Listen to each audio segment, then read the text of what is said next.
Coming up on Valley View News, CSUN's Ukrainian tennis player talks about what's happening in her home country. Plus, a Ukrainian protest in Santa Monica. And the Matadors are back on campus for Table Fest. Hello and welcome to Valley View News. I'm Vanessa Garcia. And I'm Elizabeth Campos in the Digital Media Center. On February 24th, Russian soldiers invaded Ukraine. Since then, there have been explosions in major cities like Kyiv, Kharkiv, and Odessa. Russian President Vladimir Putin said that any country interfering would face consequences never seen. There have been posts on social media regarding the situation, with some even making jokes about it. Valley View News spoke to some CSUN students about their reactions to seeing this warfare through social media. I don't really like that because I feel like it's so normalized. Like you scroll and it's a funny video, then you just see war casually on TikTok. Deflecting the seriousness of the situation with humor or just cheap attempts at getting laughs or likes. Of course, it's the internet and social media, so they're going to make jokes about it, but I don't think that should be something that should be joked on. Ukrainian President Volodymyr Zelensky said the Ukrainian people and the government want peace. In the meantime, Ukraine confirmed a successful drone strike against a Russian supply convoy. NATO's response force has been activated for the first time in history. The force was activated last Friday as a defensive move once Russia invaded Ukraine. However, this doesn't mean U.S. or NATO troops will go to Ukraine to help fight, since Ukraine isn't part of the alliance. Instead, U.S. troops will deploy to Eastern European NATO countries that are concerned about Putin's actions. The response force is about 40,000 troops once activated. Nevertheless, President Zelensky is asking for more help. He says Ukraine is currently fighting alone. After Russia invaded Ukraine, the United States placed sanctions on Russia. President Joe Biden announced the sanctions last week. No one expected the sanctions to prevent anything from happening. This is going to take time, and we have to show resolve so he knows what's coming. And so the people of Russia know what he's brought on them. The White House said the U.S. will freeze some personal finances of President Vladimir Putin, Foreign Minister Lavrov, and members of Russia's national security team. President Biden will rely on sanctions to punish Russia. He's adamant about not sending U.S. troops to Ukraine to fight Russia. Delegations from Ukraine and Russia held talks on the Belarus border, attempting to end the Russian invasion. The meeting lasted 6 hours. It ended with both sides reporting back to their respective governments. There is a possibility of a second round of talks. NATO Secretary General Jens Stoltenberg thinks Ukraine can reach an agreement. I have absolute full confidence in President Zelensky and his judgment on whether it is right to sit down and try to find a political solution. NATO has supported a political solution. Ukraine wants an immediate ceasefire and the withdrawal of Russian troops. Belarus promised there would be no strikes from its country during negotiations. However, later, Belarus did launch 2 missiles at Ukraine. Some Ukrainians in Southern California are upset about the war. Last week, a group protested in Santa Monica, saying they want the world to help their home country. Valley View News reporter Tracy Mejia was there. Hundreds of Ukrainians came together at Santa Monica Pier to protest the invasion of their homeland by Russia. I'm here because my country is in danger right now, and so I know that people are going to be fighting to protect their homes. The attacks from Russia began last Wednesday night. Several Ukrainian cities were bombed. These protesters want the world to support their country. We need a protection for Ukrainian sky because our resources are draining quickly. Also, we need these supplies to protect us. Many of these Ukrainians say they fear what might happen as the invasion progresses. They want the U.S. and European leaders to intervene. We as a community, United States, NATO, G7, we should do something about him because this guy is the next Hitler. I have it here.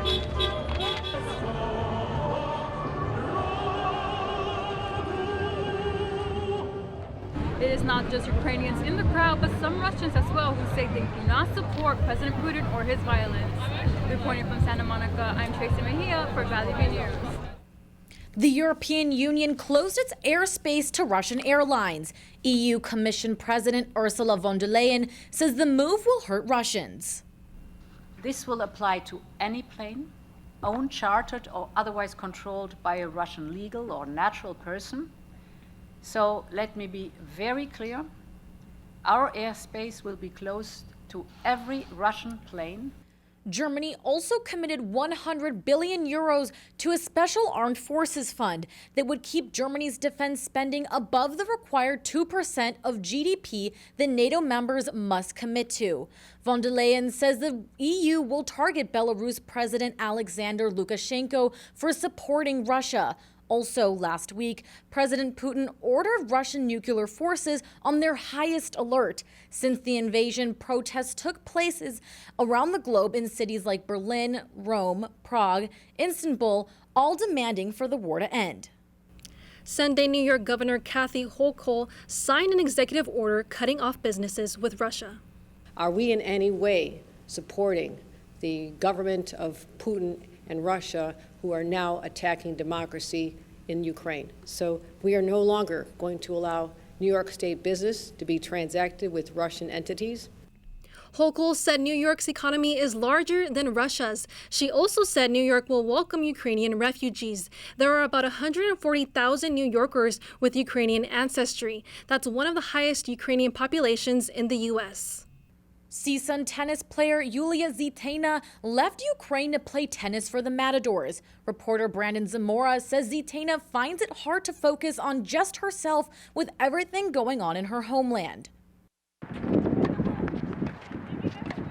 Yulia Zitena was born and raised in Kiev, Ukraine, but last year at age 17, she arrived at CSUN to play on the tennis team. Zitena says it's hard to imagine the turmoil in Ukraine without being there with her family. When you reading the news and talking with your parents, that's just hard to realize that there is tension and here is nothing, and no one's basically talking about this, and no one's feel it as we are. Zitena knows many people either don't know about the war in Ukraine or they do but don't understand the severity of the situation. She says the whole world needs to start paying attention. What's happening in Ukraine now will affect not just Europe or just Ukraine, it will affect all world, basically. CSUN journalism professor Taehan Kim invited Zitena to lecture his class about the Ukrainian-Russian war. Professor Kim also broadcast a live feed for people to join virtually. He believes it's important for students on campus to be able to see what it's like to be a Ukrainian during this war. We're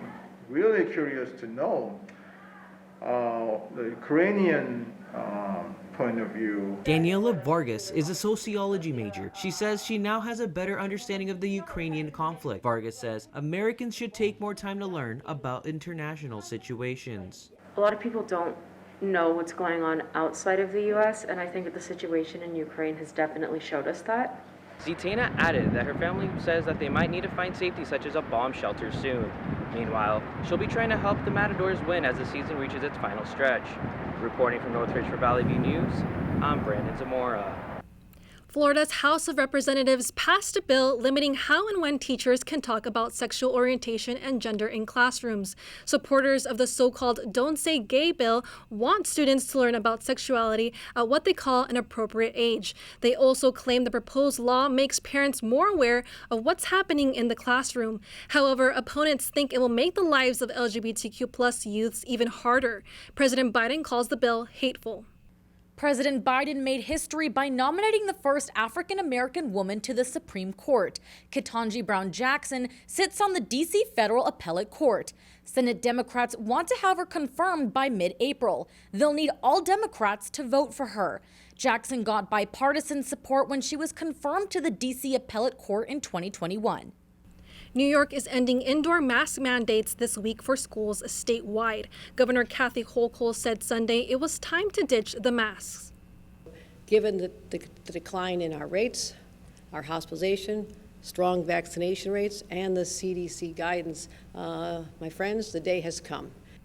New York has seen a drop in cases by 98%. Its highest single-day total was past 90,000 cases. The governor looked to the latest CDC guidelines.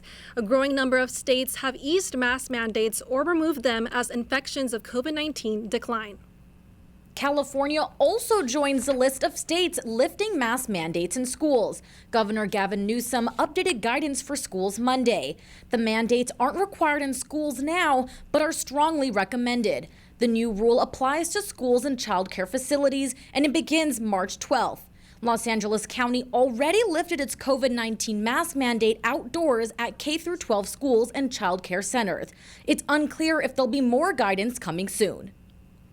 More to come on Valley View News. A new tattoo shop in Los Angeles has gone viral for more reasons than one, and businesses are finding their own ways to hurt Russia financially.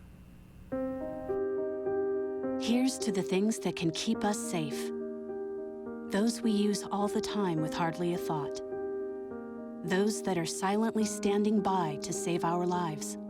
And now, those that we carry with us everywhere we go. Many mobile devices will now bring you wireless emergency alerts, real-time information directly from local sources you know and trust. With the unique sound and vibration, you'll be in the know wherever you are. Maybe you can make retirement happen. After all, you made her college years happen. Opening that education savings account when she was little. Spearheading a campus tour. And another, and another, and another, and another. Bam! Deciphering financial aid. She was like, what? But now she's like, you waste planning for college. Now get the tips you need to get on track at aceyourretirement.org. Now let's head over to Natalie Sierra in Studio B for some international news. Hundreds of thousands of Ukrainians are seeking refuge in Poland after the Russian invasion. The United Nations Refugee Agency says at least 150,000 people have fled. In Poland, a Facebook page was created that offers free rides in private cars for Ukrainians arriving at the border. However, around 4,000 Nigerian citizens attempted to cross into Poland but were denied entry. The UN expects about 4 million people could flee Ukraine. The majority of people leaving are women, children, and the elderly. Ukrainian President Volodymyr Zelensky banned men aged 18 to 60 from leaving the country. Russia's invasion of Ukraine could disrupt the exports of wheat and grain to the Middle East. S&P Global says Russia and Ukraine account for 23% of the world's wheat exports. The U.S. Department of Agriculture says the Middle East heavily relies on those exports. The region was the biggest buyers of their wheat from 2020 to 2021. The Ukraine war could also increase wheat prices. Lebanon, Libya, and Egypt are the biggest buyers of Ukrainian wheat. The Ukraine war could drive up prices of gas, food, and metal. Inflation was already raising prices, and the invasion could also affect supply distribution. Global oil prices hit their highest level since 2014 at above $105 per barrel. In the United States, the average price of a gallon of gas rose to $3.54. Up from the $3.33 mark from a month ago. The Biden administration says it's looking at ways to slow the rise in gas prices. Wheat prices also jumped to their highest level since 2012, and aluminum prices shot up to a record high in London. North Korea launched a ballistic missile off the east coast of the Korean peninsula. Japanese Defense Minister Nobuo Kishi says the missile flew a distance of 186 miles at an altitude of 373 miles. This is the 8th missile test this year. South Korea's National Security Council described the launch as undesirable for peace and stabilization.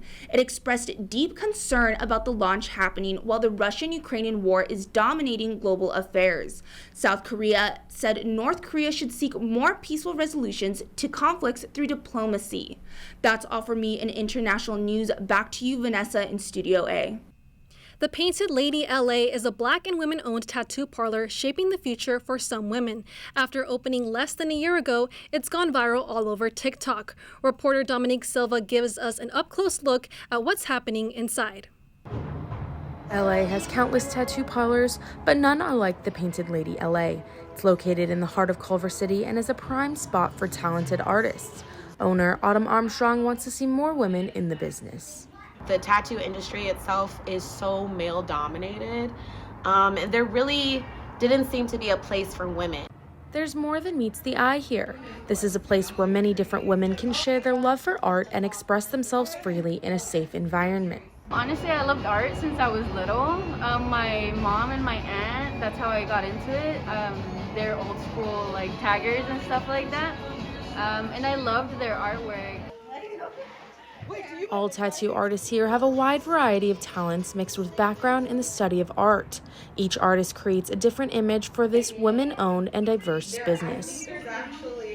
I am so humbled, to be honest with you, because you might have a vision and a plan for your life, but to see people respond to it the way you hope they would, it's been so humbling. I think you would shake so much. You'd be like, I heard shaking hands. I could never be a tattoo artist. Lots of the art is created by the artists themselves as well as freelancers. There's going to be nothing short of creativity and uniqueness here. Reporting from Culver City, I'm Dominique Silva.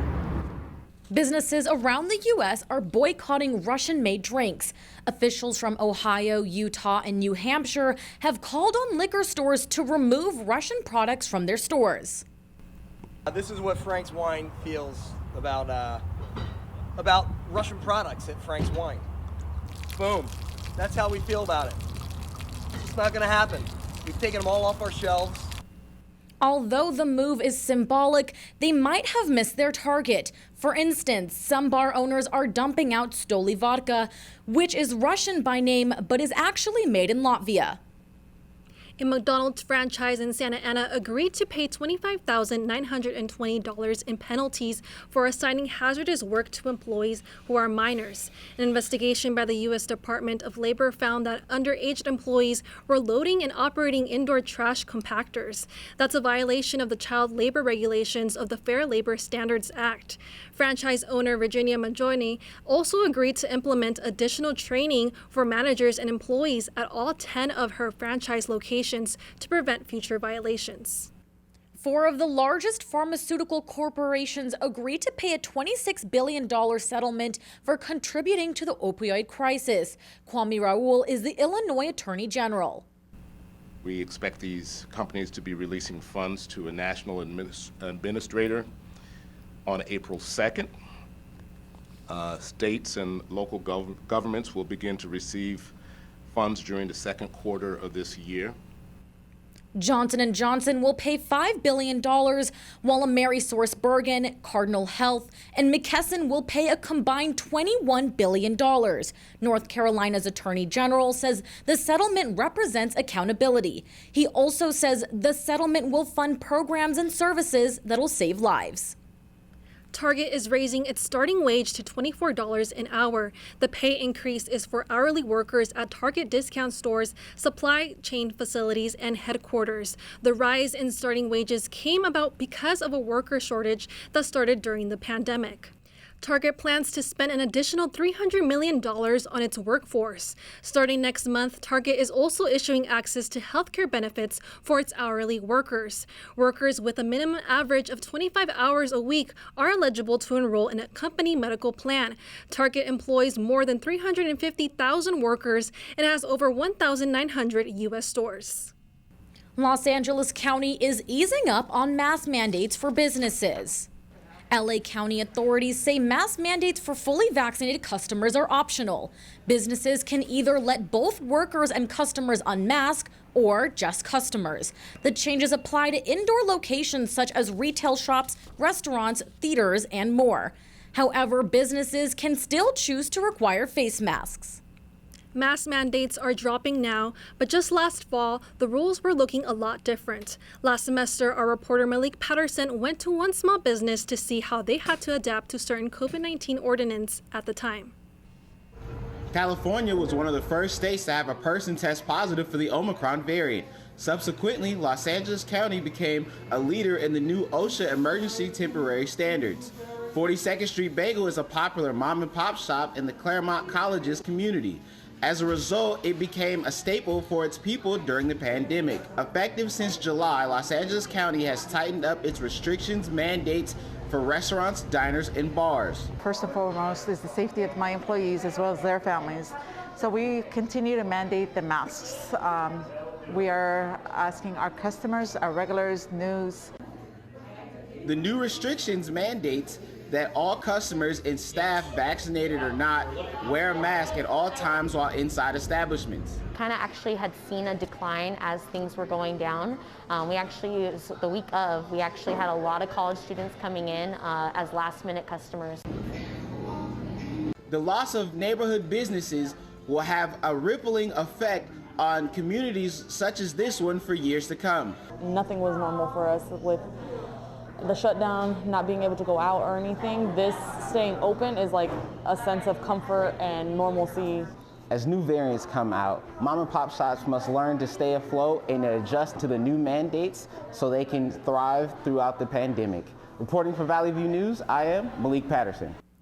When we come back, CSUN students get a chance to meet clubs at Table Fest. Also, the 2022 SAG Awards aired on Sunday, honoring the best films and TV shows of 2021. Stay with us.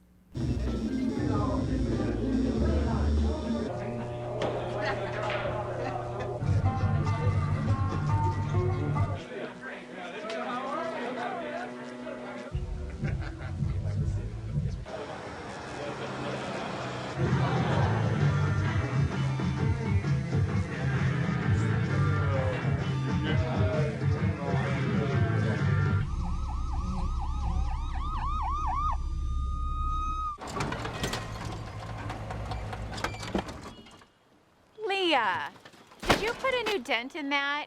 This one? No. Were you texting and driving again? Yes. Hi, Leah. Hi, Dad. Sorry about your bumper.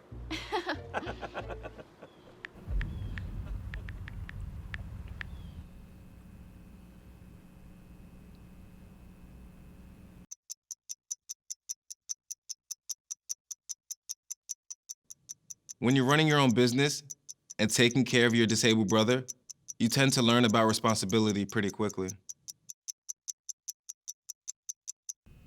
The 28th Annual Screen Actors Guild Awards aired Sunday, honoring television and film performances. Squid Game became the first non-English language series and the first South Korean series to win a SAG Award. Lee Chang-jae! Squid Game took home awards for outstanding performances by a male and female actor in a drama series, and for outstanding action performed by a stunt ensemble in a comedy or drama series. Helen Mirren was also honored with a SAG Life Achievement Award. Actress and singer Sally Kellerman died at the age of 84 at an assisted living home in Woodland Hills. Kellerman's publicist and manager, Alan Eichler, said she had dementia. Kellerman appeared in 150 movies and TV shows and is best known for her role as Margaret Houlihan in MASH. She also pursued a career as a cabaret singer and a recording artist. The Wendy Williams Show is ending. The well-known broadcaster is stepping down from hosting as she is currently dealing with health issues. The producers of her talk show say that Sherry Shepard will be taking over the time slot with a new show called Sherry. In the past, Williams took some time off from the show as she recovered from COVID-19 during season 13. Her ongoing health problems with Graves' disease continues to be an obstacle for her to continue the show. Fans can view her biographical movie on Lifetime called Wendy Williams the Movie. CSUN's campus reopening brought back school spirit to most students. Valley View's Ruby Cordova went to Cleary Walk for Table Fest to get a sense of school enthusiasm and pride. Crowds of CSUN students gathered outside Cleary Walk to enjoy the last day of Tabling Fest. Tabling Fest is like the Meet the Clubs event, but on a smaller scale. Student assistant for clubs and organizations, Paige Hajalu, says she's thrilled to see such a big turnout. It's really just allow clubs to have this opportunity. I feel like we've missed this for so long because of the closure, and so it's just so wonderful to see everyone come together. Many students say they were cheated out of their college experience since COVID forced so many events to go online. But today, activities and performances were lively as club affiliates recruited potential new members. Kayla Moore-Jones is one of the many Matador Involvement Center assistants who pushed for this event. In a virtual setting, we can provide the opportunities, but it's really hard for clubs to recruit students and organizations. And we've been hearing these complaints, and they really wanted to have something in person. President of the Screenwriters Club, Abigail Salmon, is grateful for the opportunity and was mainly excited excited for in-person interactions. Tabling for clubs and organizations was one of my favorite things to do because it's such a great chance to meet people you probably never would have gotten to meet otherwise. Tabling Fest has been full of activities and life for the last 3 days. They're only able to reserve spots for 46 clubs, but next year they plan to reserve for all 250. Reporting from Northridge for Valley View News, I'm Ruby Cordova. FIFA and UEFA announced Russian teams were suspended from international soccer after invading Ukraine. They say soccer is in full solidarity with the people affected in Ukraine. UEFA also ended its sponsorship with the Russian energy giant Gazprom. The International Olympic Committee also urged sports bodies to exclude Russian athletes and officials from international events. Blake Lively and Ryan Reynolds pledged to match any donations for Ukrainian refugees up to $1 million. Reynolds said on Twitter they would be promoting donations to the United Nations Refugee Agency. Reynolds said the refugees needed protection, so he and Blake will match an order to double the support. In the past week, thousands of Ukrainians have fled their homes after Russia invaded. The U.S. women's national team reached a $24 million settlement with U.S. Soccer after a 2-year fight. The dispute was because women were getting paid unequally compared to men. Gender gap pay differences exist all over the world, but labor experts say this case could mean more change in the future. As musicians at CSUN made their way back to campus during the pandemic, they had to get creative with how they could practice together. Last semester, our reporter Margot Rowe went to see how they handled the new world and new rules of COVID-19. While many classes are back on campus and classrooms, some aren't. Performing art classes, especially in the music department, take a different approach when returning onto campus. Certainly 10 ensembles are rehearsing outside, and I would say there's a bunch of small things going on outside too. LA County COVID-19 rules requires that certain players and artists to practice outside if face coverings can't be used. We were not allowed to have winds and singers inside at all. So that's a lot of our ensembles. Even though he has classes outside, Jacob Alvarez Ruiz believes it's better than rehearsing through a computer screen. It's quite refreshing compared to spending a whole year on Zoom. The music might come off as a distraction during study time, but Alvarez Ruiz believes that people enjoy the outside rehearsals. There's not a day where we don't have people stopping by when they're walking their dogs. They stop by to just record, to just listen. Even students, while they're walking from classes or to their cars, they stand by with their friends and they just take a few minutes to listen to us. And we feel great that they are enjoying the activity as well. While it's unclear how long the music department classes will be rehearsing outside, if you're ever on the south side of campus, they're always looking for an audience. Reporting for Valley View News, I'm Margot Rowe. The final week in Black History Month was celebrated in Long Beach this weekend at the Aquarium of the Pacific. After 2 years of not being honored because of the pandemic, the African American Festival returned to celebrate its 20th year. The annual event consisted of storytelling, music, dance, and historical displays. That's all for us at Valley View News. I'm Elizabeth Campos in the Digital Media Center. And I'm Vanessa Garcia. For stories any time of day, go to our website, csunvalleyview.edu. Thanks for watching.